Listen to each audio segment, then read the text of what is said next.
Hola, buenas tardes. Hoy es jueves de investigación en el INA.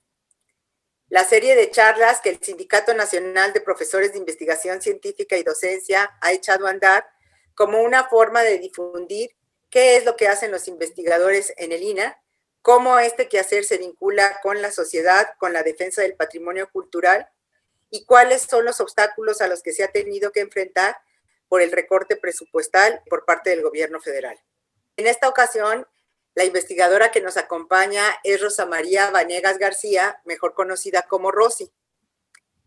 Ella es licenciada en Relaciones Internacionales por la Universidad Nacional Autónoma de México, la UNAM, investigadora en el INA, adscrita a la DEAS, la Dirección de Etnología y Antropología Social, en donde ha sido responsable de los proyectos Tratado Guadalupe Hidalgo como instrumento de denominación y otro llamado el Programa de Trabajadores Agrícolas Temporales. Rosy estuvo a cargo de las exposiciones Homenaje Nacional a César Chávez y Serigrafías Chicanas, Self-Help Graphics and Art. Rosy ha sido una comprometida militante sindical, ha participado en 2 comités ejecutivos de la Delegación de Investigadores y en numerosas comisiones sindicales. Es miembro del Seminario Permanente de Estudios Chicanos y de Fronteras de la DEAS. Se ha especializado en estudios sobre migrantes y tratados internacionales sobre ellos, principalmente los relacionados con Estados Unidos y Canadá, temas sobre los que tiene varios artículos publicados. Ha participado en congresos, coloquios y foros a nivel nacional e internacional en Canadá, Brasil, Colombia, Venezuela, Chile, Argentina, Costa Rica, España, entre otros. Su más reciente publicación es el libro 4 décadas del Programa de Trabajadores Agrícolas Temporales México-Canadá, 1974-2014. Rosy, en esta ocasión, nos hablará precisamente del Programa de Trabajadores Agrícolas Temporales. Rosy, bienvenida y cuéntanos. Muchísimas gracias, María Gracia, y gracias a Daniel y gracias a mis compañeros del Comité Ejecutivo por esta oportunidad que me están dando para presentar el trabajo que yo realizo en la Dirección de Etnología y Antropología Social. Es un programa de trabajadores agrícolas temporales que se le denomina PETAT. Este programa está totalmente combinado con México y Canadá. Se ampara directamente de un memorando de entendimiento. Este memorando de entendimiento es un área administrativa donde no se registran directamente en la Organización Internacional del Trabajo.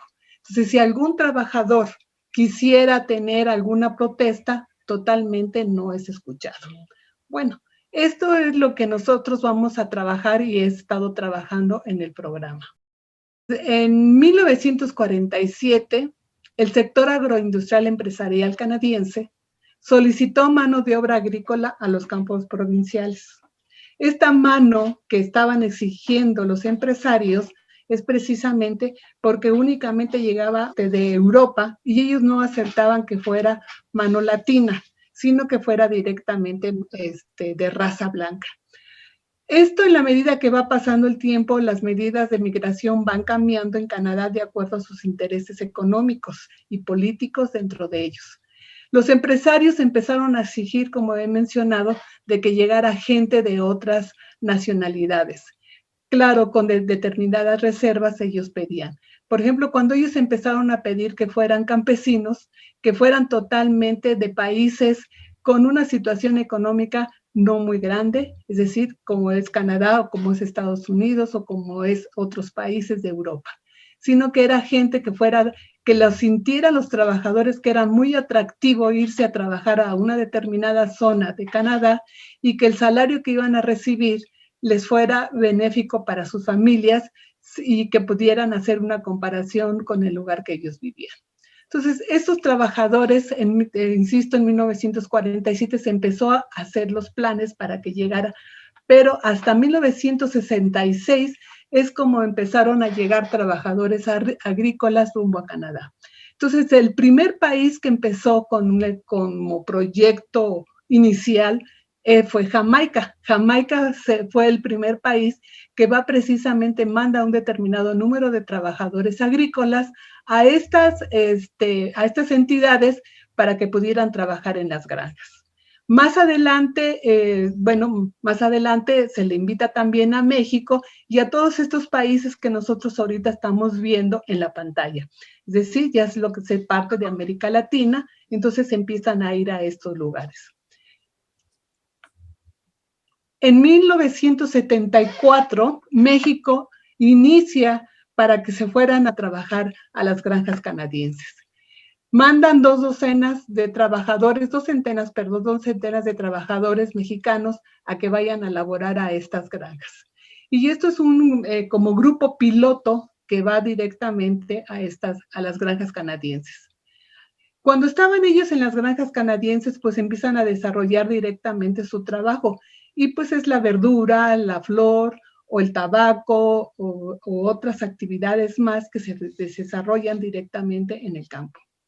En estos trabajos, los patrones quedaron muy satisfechos precisamente con este grupo que llegó directamente a Canadá. Tan es así que estuvieron tan a gusto que empezaron en un momento dado a que fueran menos jamaiquinos y más mexicanos hacia sus tierras. Entonces los trabajadores empezaron a salir ya con un mayor número de personas y empiezan a salir de toda la República Mexicana. Pero principalmente los que salen con mayor número de trabajadores a Canadá es Tlaxcala, el Estado de México, Morelos, Querétaro, Guanajuato, Guerrero, Puebla, en fin, son estos los principales que salen directamente a trabajar. Tlaxcala es uno de los mayor número de trabajadores y el Estado de México que salen trabajadores allá. Este grupo en 1974 es como inicia y va creciendo y hasta la fecha va un buen número de trabajadores. Hasta 1989 se les invita a las mujeres, se les invita a que también participen en el programa. Y estas mujeres que se les invita, pues principalmente el patrón lo que quiere es que vayan directamente a la fresa o que vayan al cultivo de las flores. ¿Por qué lo dicen ellos desde su punto de vista? Es que porque según ellas son más cuidadosas, más responsables y que en la fresa pues se tiene que tener mucho cuidado. Entonces, las mujeres aceptaron definitivamente ir después de 15 años de que ya se había formado el programa de trabajadores agrícolas temporales.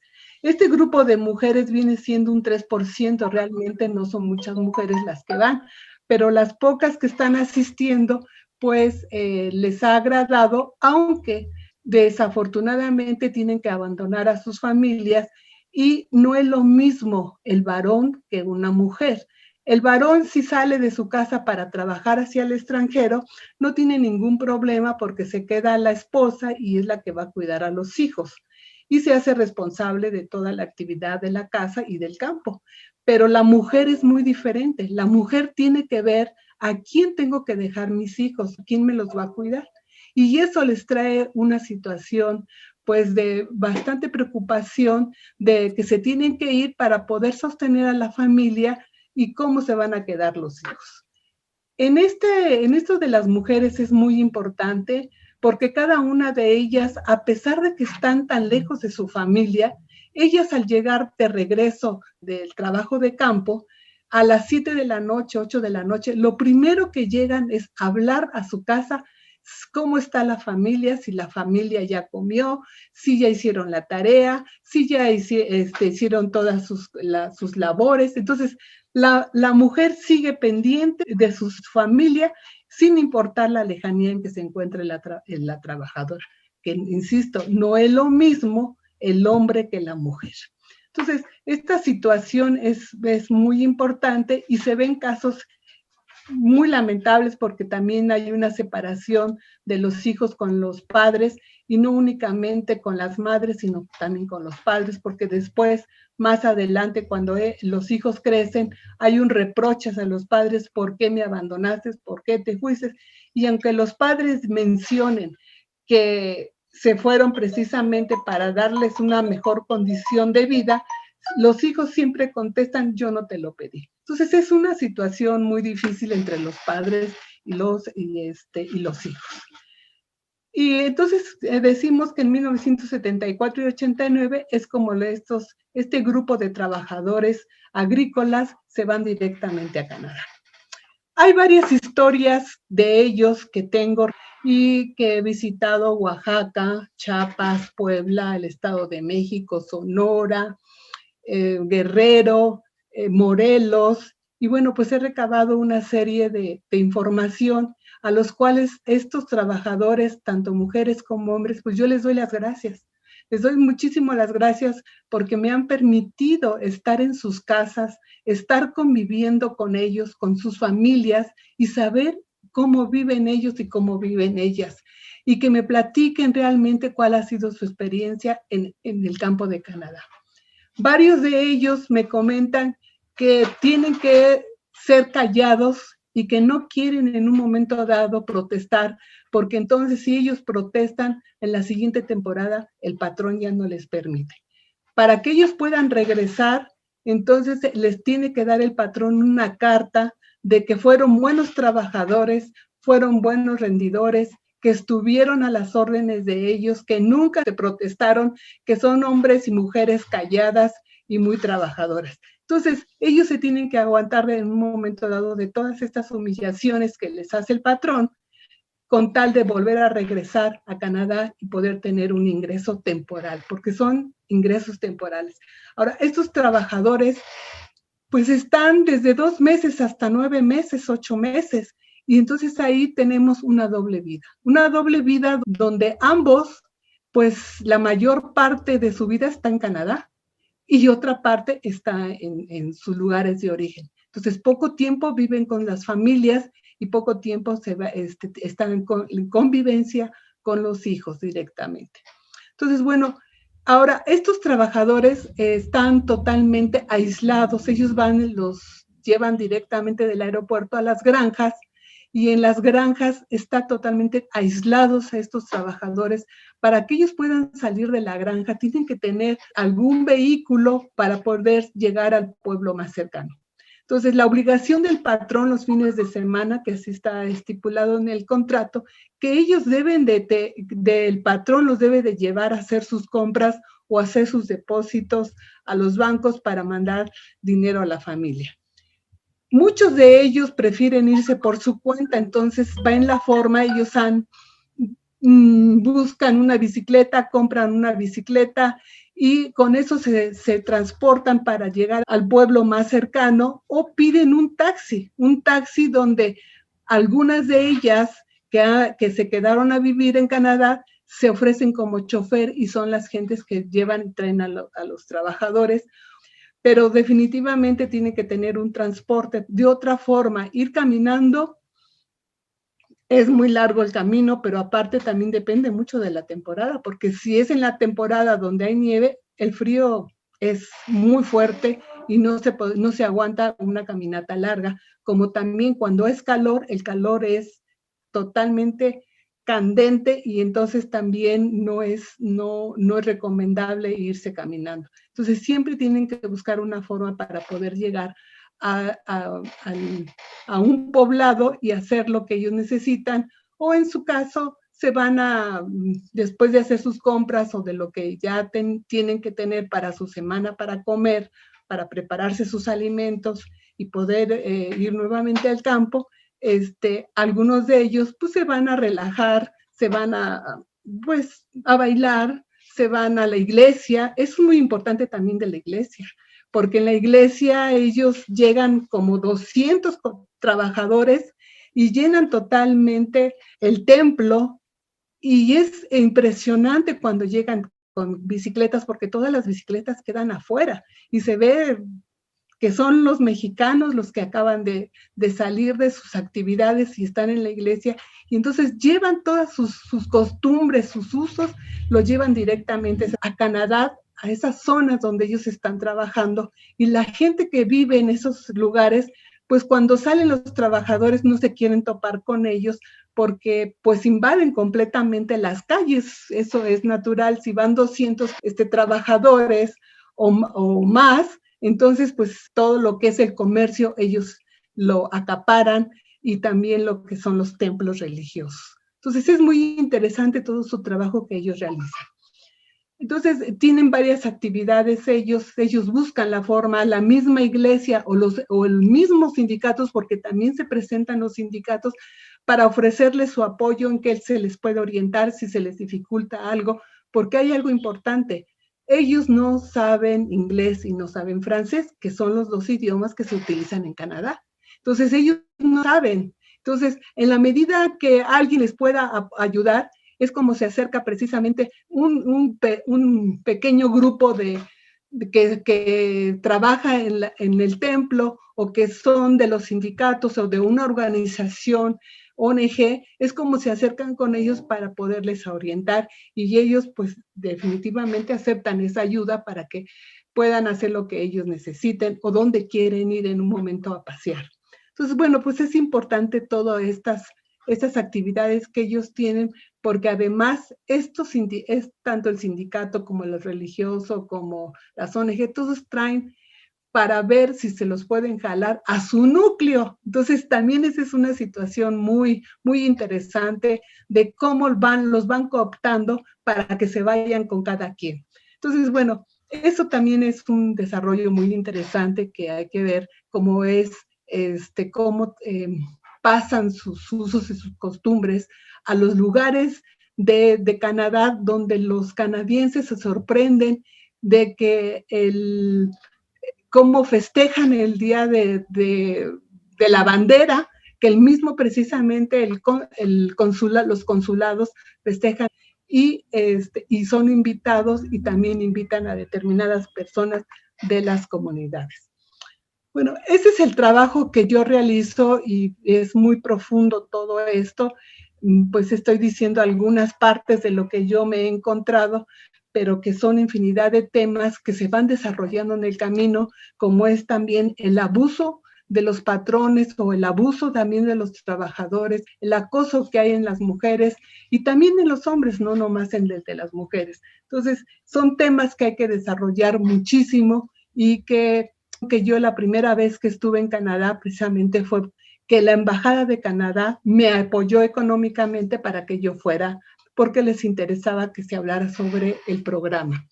Pero también, indudablemente, no puedo dejar a un lado mi casa, que mi casa es el Instituto Nacional de Antropología e Historia, que también me amparó para que yo pudiera estar en esos lugares de las granjas donde viven los trabajadores, qué hacen, cómo se desarrollan, con quién convive, qué sienten, en sí, son infinidad de detalles que uno podría decir que no terminaría en esta charla con ustedes. Entonces, me gustaría leer algunos párrafos que yo traigo aquí apuntados. Antes de que yo dé la lectura, tengo esta última lámina donde precisamente vemos el mapa de México, de dónde sale el mayor número de trabajadores. Donde están los trabajadores, que son varios de ellos, pues son trabajadores de Chiapas. Ese es en la zona de Chiapas, que también me gusta esta foto, como otras más que tengo de ahí, como de mujeres, tengo bastante de mujeres y cuando están trabajando directamente en el campo o en los invernaderos. Y tenemos el mapa de Canadá con todas sus provincias y ya a un lado el trabajo del tabaco. El trabajo se paga mejor, se trabaja menos horas, pero solamente los varones trabajan. Nunca he visto que las mujeres trabajen el tabaco. Ahora, la planta del tabaco es el tamaño de uno. Para aquellas personas que dicen, patrón, que son bajas y que no van a poder trabajar, no, trabajan muy bien y han demostrado que pueden desempeñar también ese trabajo. Y además, pues, la necesidad los obliga a adaptarse a cualquier situación que se encuentre en los campos. Entonces, me voy a permitir hacer unas pequeñas lecturas para que tengamos un contexto completo de lo que estoy ahorita presentando con ustedes. Entonces, al acentuarse la internacionalización de la fuerza de trabajo, Las poblaciones se ven obligadas a buscar empleo fuera de sus fronteras con el objeto de mejorar sus condiciones de vida. Las etapas de las migraciones son la representación diversa de los sistemas capitalistas en un mundo globalizado y neoliberal. En consecuencia, en los últimos años, el desempleo va en aumento de manera constante en el orbe, lo que representa un síntoma de estancamiento económico. La migración, por lo tanto, no solo afecta al migrante desplazado, sino también a las naciones emisoras y receptoras en su conjunto. Al mismo tiempo se incrementan los controles de las fronteras, en muchas ocasiones incluso hasta su militarización, como en la frontera entre México y Estados Unidos y también México-Guatemala, y lo hemos visto. Los países receptores de migrantes como es Canadá, Estados Unidos, Australia y naciones de Europa impulsan a través de convenios oficiales la condición temporal de los trabajadores extranjeros. Si estos aceptan esta condición, entonces tendrán el derecho y la posibilidad de participar en el mercado laboral capitalista. La condición temporal es que deben regresar a sus países de origen al término de su contrato con la promesa de poder volver, pero sin adquirir ningún derecho, ningún beneficio laboral. En la fase actual del capitalismo transnacional, el proceso de acumulación flexible, específicamente en Estados Unidos y Canadá, ha requerido la creación de un mercado laboral regional dócil, donde los flujos migratorios estén controlados, regulados de acuerdo con las necesidades de dicha acumulación. Estas son las de una explotación laboral donde existen condiciones legales ni organizaciones para defender la protección del trabajo. Para ello se busca regular los flujos migratorios de los países emisores, así como legalizar la entrada temporal de la fuerza laboral inmigrante. Buena parte de esta mano de obra se encuentra en situación irregular dentro de sus países bajo un esquema que condiciona, prolonga y obliga a trabajar en las mismas condiciones en que laboran en sus países de origen. Los principios y condiciones registrados en los programas temporales de los sectores de servicio y comercio ofrecen garantía a los empresarios, dado que son quienes deciden el tipo de perfil y el número de trabajadores necesarios para las distintas actividades laborales. Como se verá en el caso de México, los países de origen aceptan las condiciones y se convierten en puros gestores y reclutadores de la fuerza de trabajo que alimentan la producción agrícola canadiense. Este programa pues va a cumplir 47 años y es muy triste que la mayoría de los mexicanos no conozca este tipo de trabajo y que es interesante que se hagan estudios sobre este tema y sobre muchos que pueden salir varias aristas en este programa.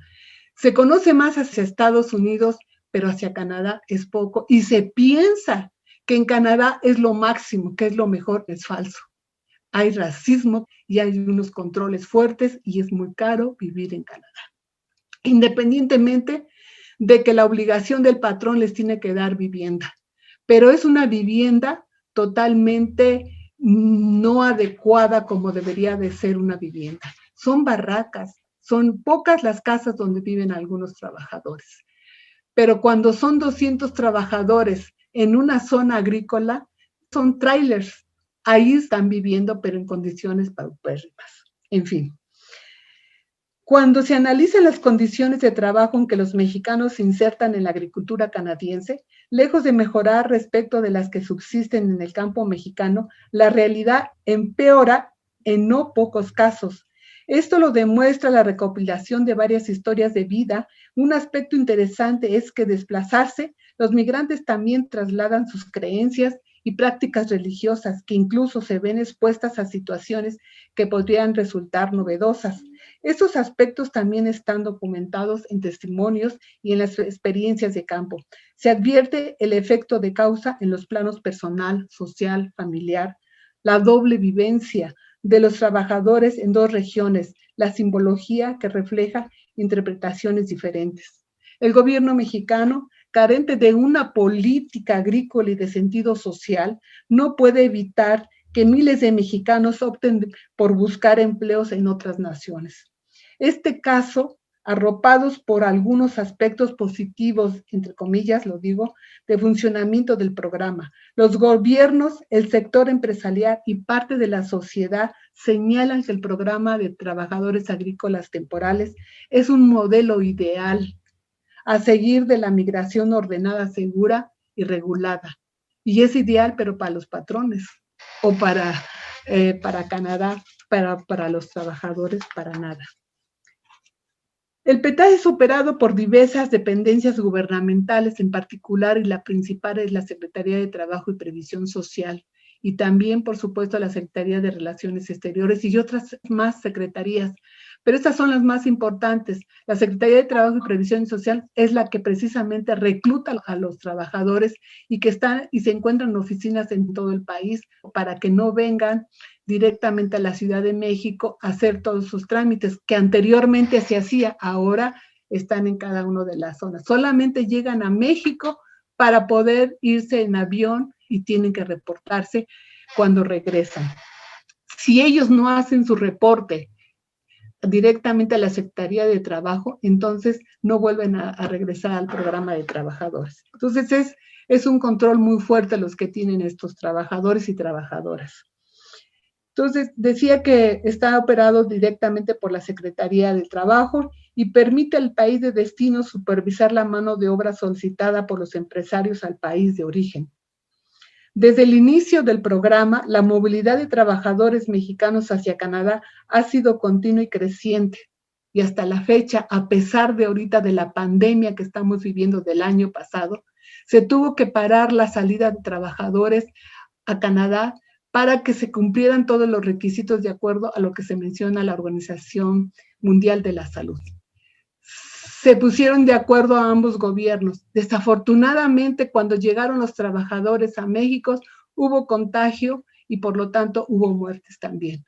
Esto tuvo que paralizar completamente la salida de trabajadores y exigir qué estaba sucediendo si no se estaban cumpliendo los protocolos de seguridad de salud. Se llegaba a un acuerdo entre ambos gobiernos de que sí volvieran a salir los trabajadores y se iba a supervisar de que tuvieran las condiciones idóneas para poder vivir en Canadá y poder trabajar. Cuando ellos vuelven a salir y ellos permanecen 14 días aislados en las granjas, y esos 14 días el patrón tiene la obligación de pagarles esos días. Ese es un acuerdo que se debe de cumplir. Pero, bueno, salen estos trabajadores y se compromete el embajador de Canadá de que el programa se va a volver a revisar y se va a ver de que sean mejores el programa hacia los trabajadores con menos derechos a los patrones. Pero esto ha quedado en blanco porque precisamente el día de hoy sale una nota en el periódico, hoy 8 de marzo, donde se dice que otra vez los trabajadores están en unas condiciones pésimas. Entonces, solamente los gobiernos lo mencionan de dientes para afuera, pero no se cumple la situación como dice directamente el contrato y el programa, mínimamente que se respete lo que se dice ahí. Bueno, eso entonces va creciendo el programa, no con la misma magnitud que se va en el número de trabajadores hacia Estados Unidos. Es un programa que llegan 30,000 trabajadores y que va a beneficiar a 30,000 familias, pero no es un número grande, pero que también ayuda a este grupo de trabajadores. Me gustaría mencionar que precisamente la relación entre los hombres y las mujeres que he visitado y que sigo visitando a pesar de esta pandemia que estamos viviendo, me ha permitido convivir con ellos en tertulias, fiestas, pero también en situaciones críticas como fallecimientos con enfermedades como cáncer y demás, otro tipo de enfermedades o la falta de supervisión y abusos que tienen en determinados lugares de las granjas.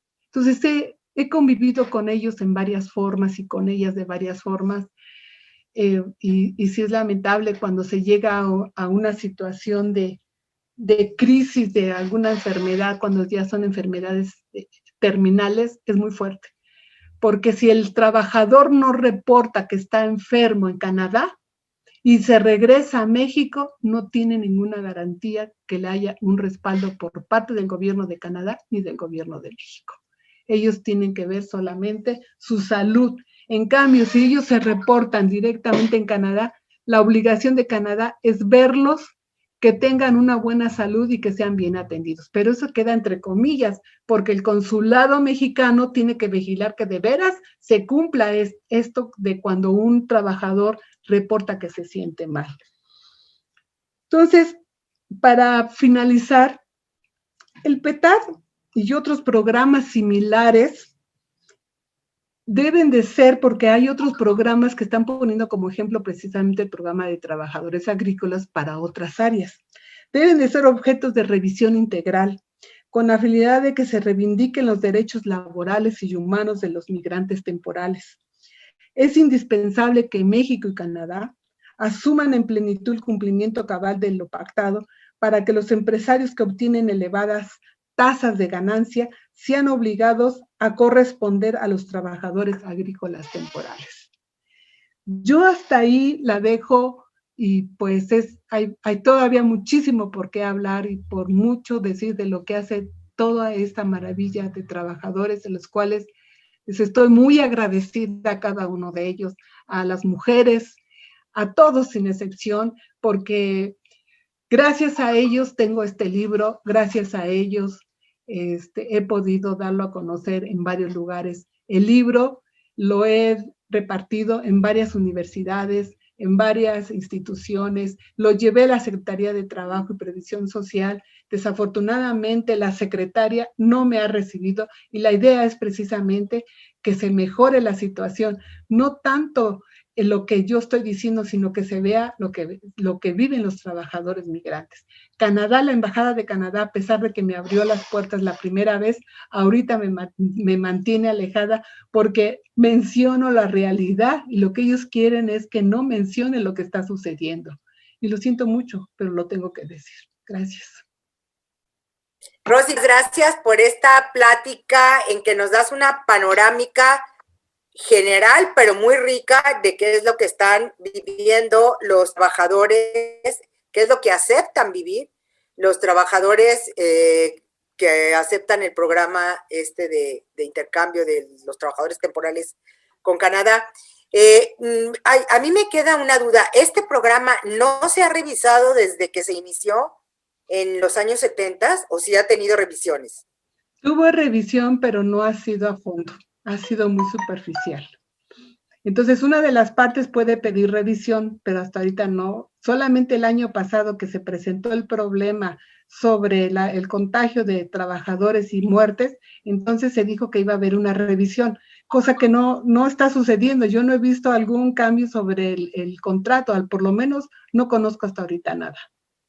Oye, Rosy, ¿y qué tanto mejora, o sea, las remesas que son capaces de mandar los trabajadores de Canadá son similares, mayores o menores que las que mandan quienes se van a trabajar a Estados Unidos? ¿Tienen contemplado esto en este estudio?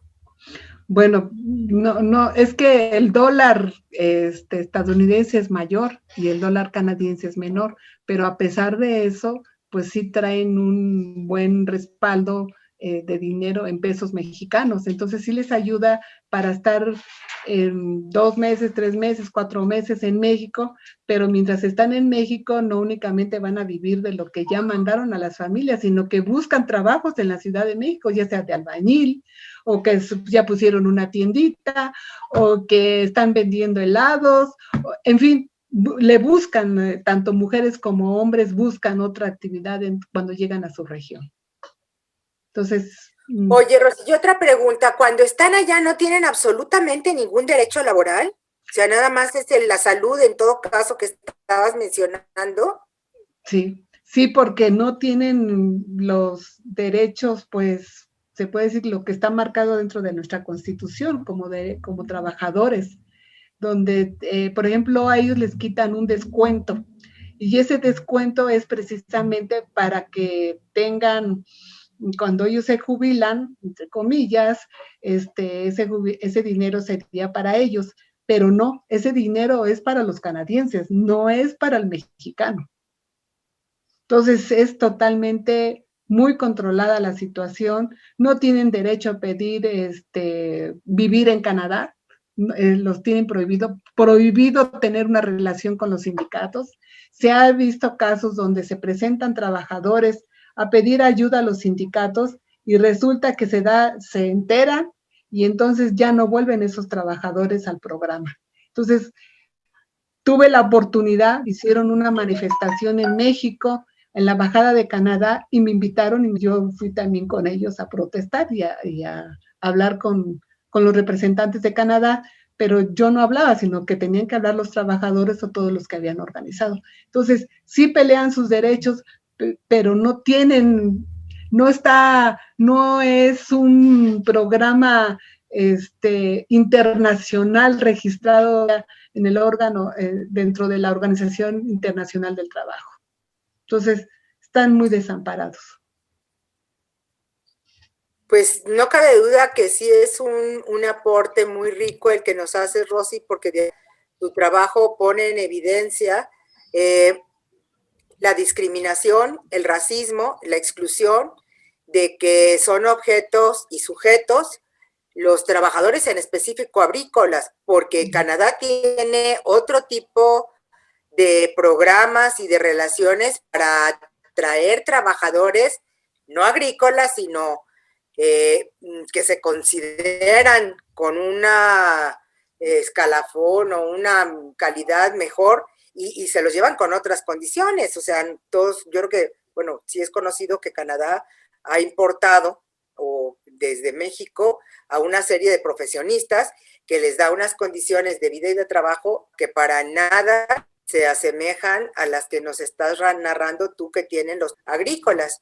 Y que bueno, eso es una característica en todo caso propia de Canadá, o sea, de un país rico en relación con México, donde tenemos un tratado, en donde a fin de cuentas los que nos tenemos que sujetar somos más el país pobre que los dos países ricos, pero que además a nivel internacional las condiciones en que los países ricos tratan a los países pobres y a sus habitantes, pues son las condiciones de dominación capitalista y que se vuelven cada vez más agudas en la etapa neoliberal.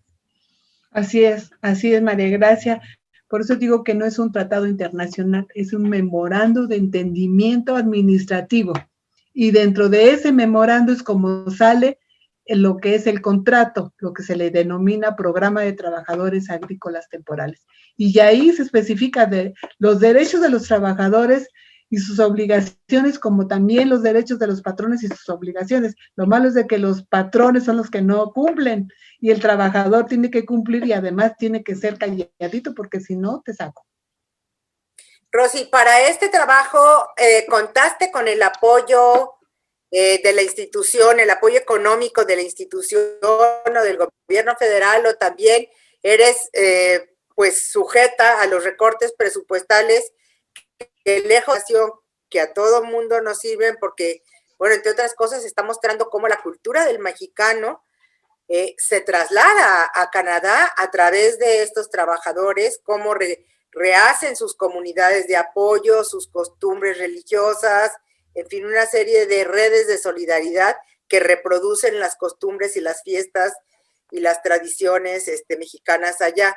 Para este tipo de trabajo, ¿tú recibiste algún apoyo de tipo económico por parte de las instituciones mexicanas? Bueno, en un inicio dije que la que me aportó fue la Embajada de Canadá, pero sí tuve el respaldo de la institución, definitivamente, pues se me pagó el salario y el registro de que puede salir con permiso de la institución.